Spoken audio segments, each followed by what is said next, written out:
Trump Khan के खिलाफ फौजी मुहिम खत्म करने नूं आमादा अमरीकी अखबार का दावा आख्या ट्रंप जंग खत्म करने नूं तैयार हैं भावें अपना हॉर्मज बंद रहे अपना हॉर्मज नूं खोलण लई बाद विच कार्रवाई की जाएगी। वॉल स्ट्रीट जर्नल के मुताबिक हॉर्मज खुलवाउण की कोशिश मुतनाज़ा नूं 6 हफ्तिਆਂ नूं वधा सकती है।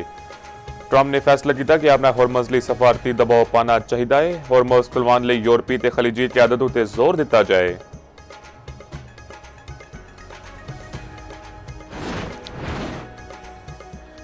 अमरीका ते इसराइल दे ईरान उत्ते जहरीयत जारी हरमुज़गान विच कार्गो किश्ती उत्ते हमले विच 8 बंदे शहीद बुशहर विच मुतादिद धमाकियां दियां वाज़ा सुनिया गईयां।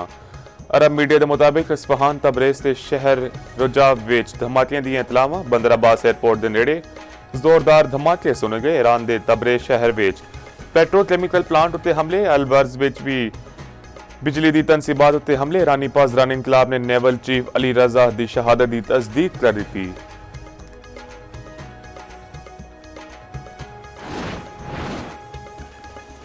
तेहरान कोल चंगा मौका है ट्रंप 6 अप्रैल तो पहला मुआहदा चाहते ने ईरान ने मुज़ाकरात विच कुछ अमरीकी नुकात मन ले लें।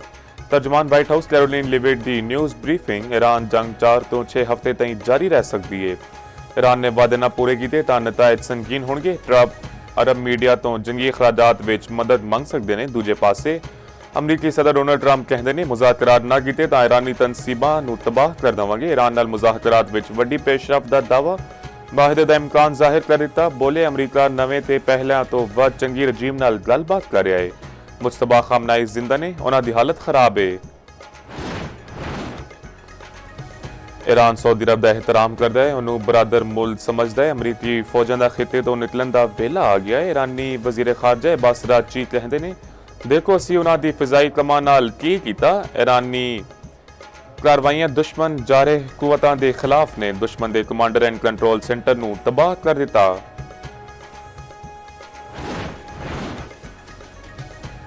भारत दी पाकिस्तान के खिलाफ फॉल्स फ्लैग ऑपरेशन की साजिश बेनकाब जराये दे मुताबिक भारत एक होर फॉल्स फ्लैग ऑपरेशन की तैयारी कर रहा है। लगभग सैकड़ा बेगुनाह पाकिस्तानी कश्मीरियों सने भारतीय कैद विच मौजूद ने। भारतीय जेलों विच कुछ भारतीयों नूं भी इस साजिश विच इस्तेमाल करने की इतलावां ने। भारतीय खुफिया एजेंसी रॉ ते वजीर खारजा जयशंकर ने मनसूबा तरतीब दिता।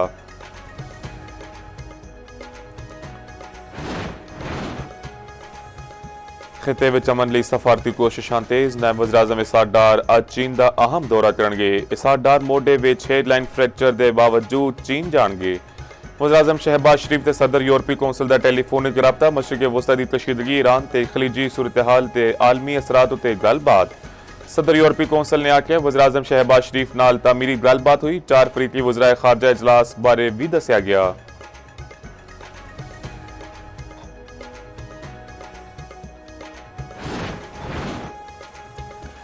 मुतनाज़ा एक्सपोज फास्ट बॉलर नूं पारी नहीं बड़ी पारी पई। पीसीबी ने पोस्ट उत्ते नसीम शाह नूं कसूरवार करार दिता। सेंट्रल कॉन्ट्रैक्ट की खिलाफ वर्जी उत्ते 2 करोड़ रुपए जुर्माना। फास्ट बॉलर के सोशल मीडिया एडवाइजर पीसीबी की ब्लैक लिस्ट विच शामिल। 3 रुकनी डिसिप्लिनरी कमेटी ने सुनवाई की। मुतनाज़ा पोस्ट उत्ते फास्ट बॉलर नसीम शाह ने माफी मंग ली। एक्स उत्ते पैगाम विच लिखिया किसी का दिल दुखिया ते माजरत चाहता वां।